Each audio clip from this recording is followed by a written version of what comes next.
Obra Ícaro Redimido. Psicografia de Gilson Freire pelo Espírito Adamastor. Capítulo 2. Ovoidização. O perispírito se dilata ou contrai. Allan Kardec, Livro dos Médiuns, item 56. Naquela manhã de intensos trabalhos de assistência aos recém-socorridos no vale, fora convocado com urgência ao serviço, de maneira que mal tive tempo de adiar algumas obrigações rotineiras, e me embrenhei mais uma vez nas cavernas do sono. Eu as conhecia muito bem, pois nelas servira não somente como caravaneiro das trevas, como fora também um de seus hóspedes delinquentes por aflitivos anos. Já não era, no entanto, membro ativo das caravanas de busca e somente era requisitado em ocasiões especiais. Exercera atividades de atendente médico por muito tempo, pois fora profissional da área e ainda podia fazer jus a tal título em Portais do Vale, embora desmerecesse essa qualificação. Os enfermos resgatados do vale necessitam de cuidados prementes, muito semelhantes à rotina da medicina terrena, e pelas habilidades exercidas na vida, acha-se um facultativo em melhores condições de desempenhá-las do que outros. As graves lesões das almas dos suicidas refletem-se em seus organismos espirituais, apresentando-se comumente, como é de se esperar, em frangalhos. Requerem curativos, suturas e às vezes verdadeiras intervenções cirúrgicas, por mais impróprio que isso possa parecer ao entendimento dos encarnados. Fora desse modo convocado para préstimos médicos, assim que me vi em condições de reassumir o pleno domínio sobre mim mesmo, pois, quando encarnado, assistira os dilacerados da guerra e habituara-me à manipulação dos corpos mutilados.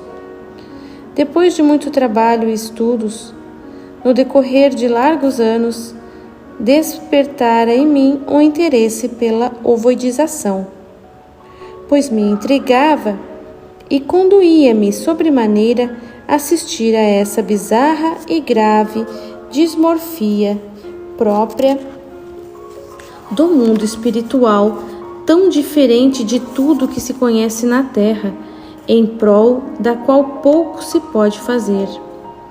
Passei assim a atender especialmente aqueles suicidas ameaçados por essa penosa patologia da alma, atuando sobretudo na sua prevenção.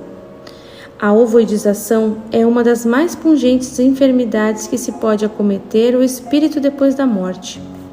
Consiste na perda de consciência ativa, quando o eu consciente desmorona-se completamente em decorrência de atrozes e insuportáveis sofrimentos, voltando-se sobre si mesmo, anulando-se e perdendo todo o contato com a realidade.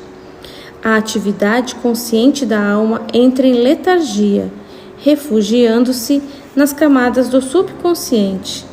O pensamento contínuo se fragmenta, perdendo seu fio de condução, e a estrutura perispiritual se desfigura completamente, desfazendo sua natural conformação humana, adquirindo o formato aproximado de um ovo, cujas dimensões se aproximam de um crânio infantil.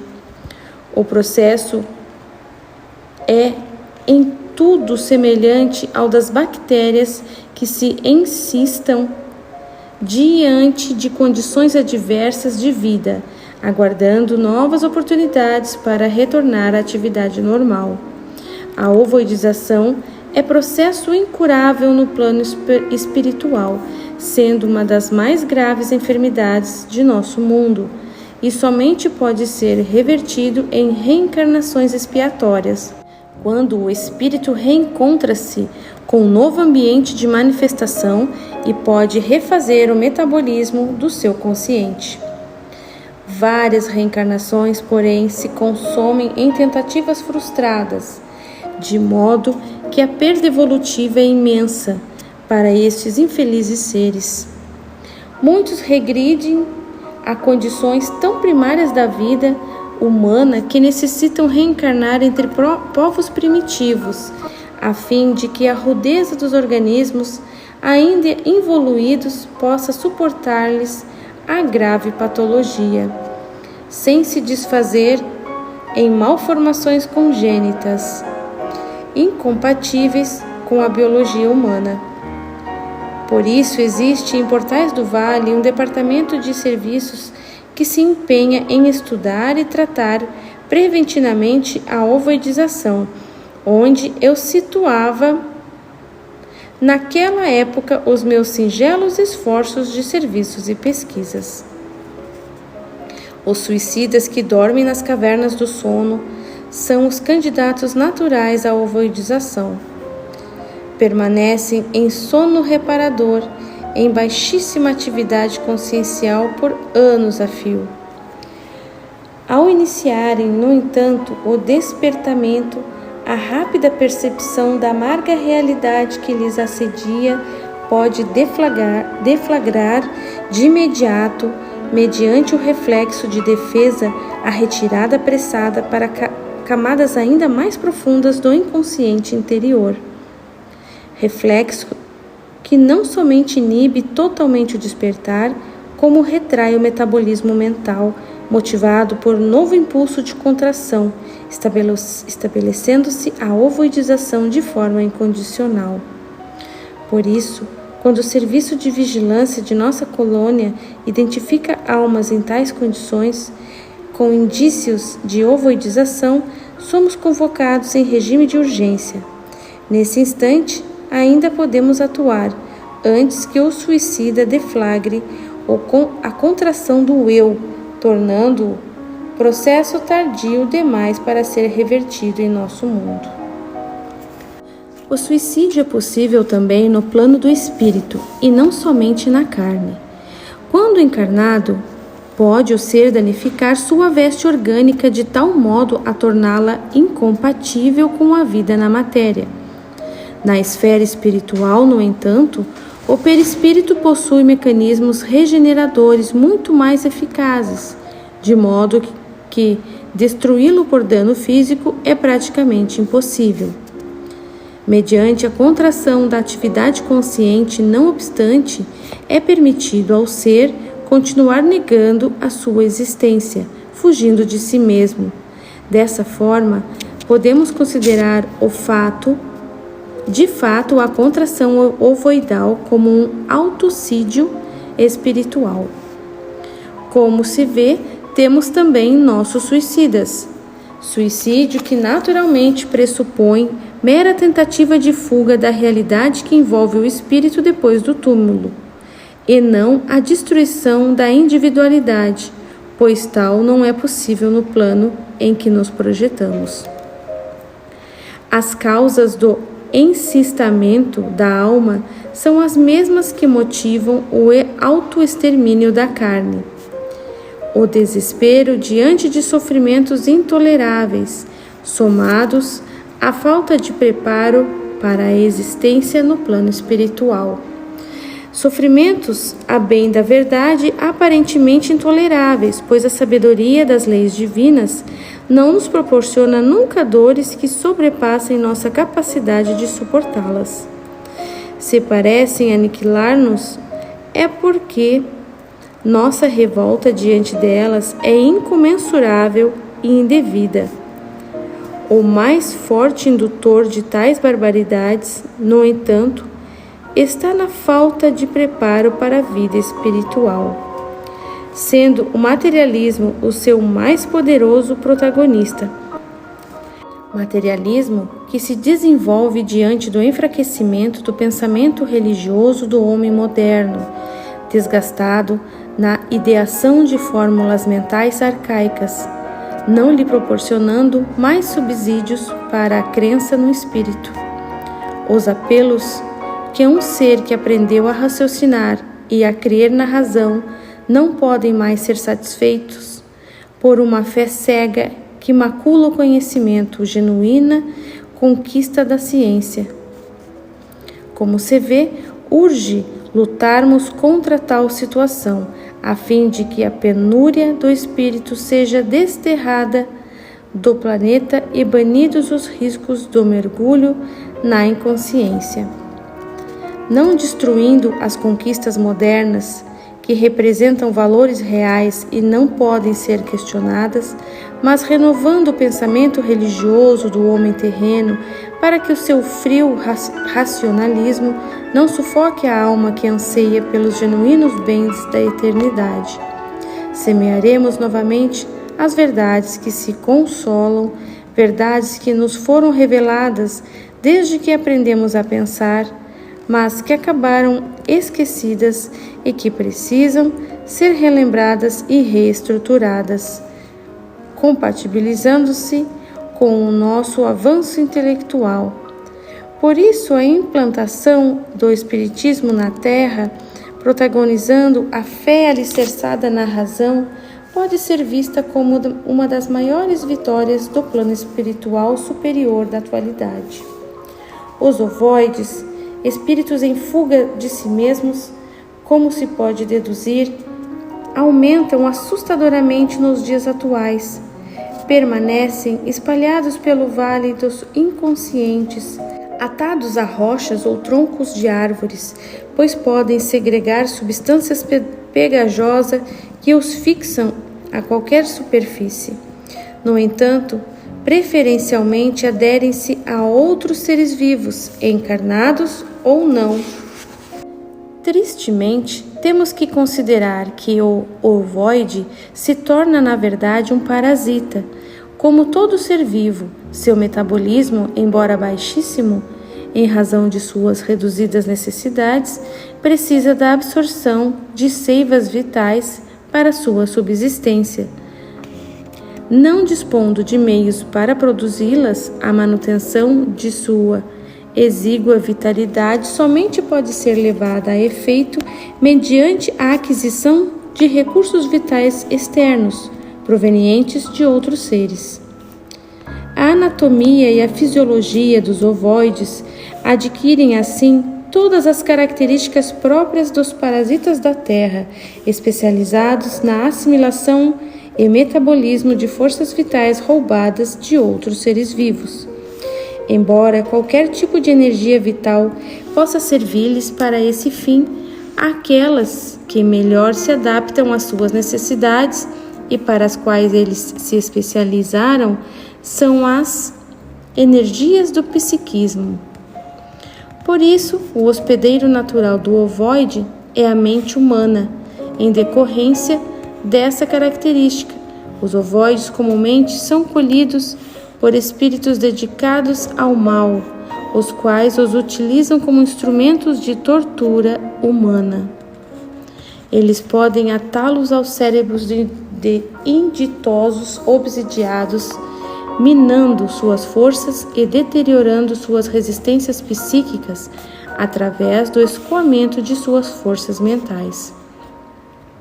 Induzem, assim, não somente a depressões, mas a demência e a loucura, desequilíbrios de difícil remissão, tanto na carne quanto no mundo espiritual, sendo os ovoides joguetes nas mãos desses infelizes. Natural que esse seja outro motivo para se lhes evitar, a qualquer custo, a proliferação no Vale dos Suicidas. Muitos poderão se perguntar por que a lei de Deus, que é sobretudo bondade, permite a existência desse estranho parasitismo, infectando a intimidade consciencial de espíritos de consideráveis conquistas evolutivas, deixando-os expostos a essa cruel e aparentemente injusta expoliação. Podemos apenas responder que tal regime de desamor é o mesmo que impera no mundo da carne, com sua dura realidade, onde o parasitismo subsiste como norma de vida entre criaturas de diferenciados níveis evolutivos. Seres aparentemente involuídos dotados de hábeis e intrigantes mecanismos de exploração de recursos vitais, subjugam hospedeiros chamados naturais aos seus caprichos e egoísticas necessidades de subsistência. Regime de vida que nos faz questionar se tal comportamento é de fato natural e representa apenas a obediência à vontade de Deus.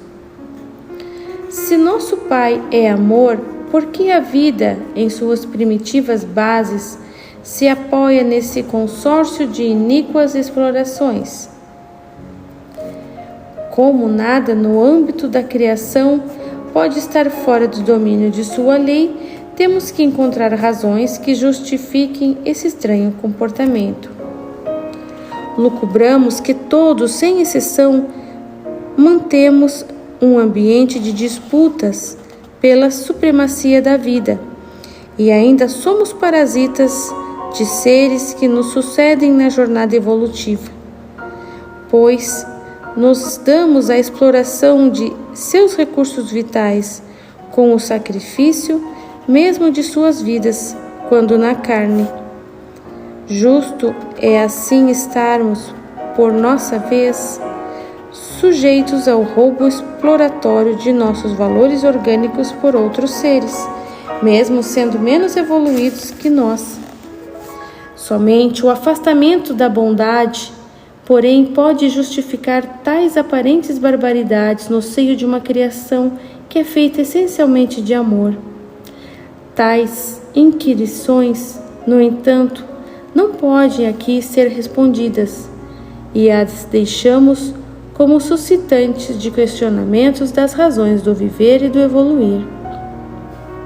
A ovoidização, contudo, não é uma adulteração das leis perispirituais, pois está subordinada aos mesmos princípios da miniaturização ou restringimento, fenômeno a que está submetido o espírito no processo reencarnatório, quando a tessitura plasmática do perispírito, antecedendo nova descida à carne, sofre uma contração involutiva, retornando aos patamares de evolução biológica para abraçar um novo óvulo fecundado e levá-lo rapidamente à condição das últimas conquistas no campo da vida carnal através do milagre do desenvolvimento embrionário. Esse impulso de contração é o mesmo que deposita a potência de um carvalho em uma semente, fazendo-a explodir depois um anseio incontido de crescimento. O perispírito, ricocheteando suas forças contraídas, atira-se ao rápido refazimento, expandindo-se e confeccionando seu futuro corpo na recapitulação embrionária, quando, em apenas 9 meses de gestação, refaz todas as etapas por que já passou, sem a precedente contração involutiva.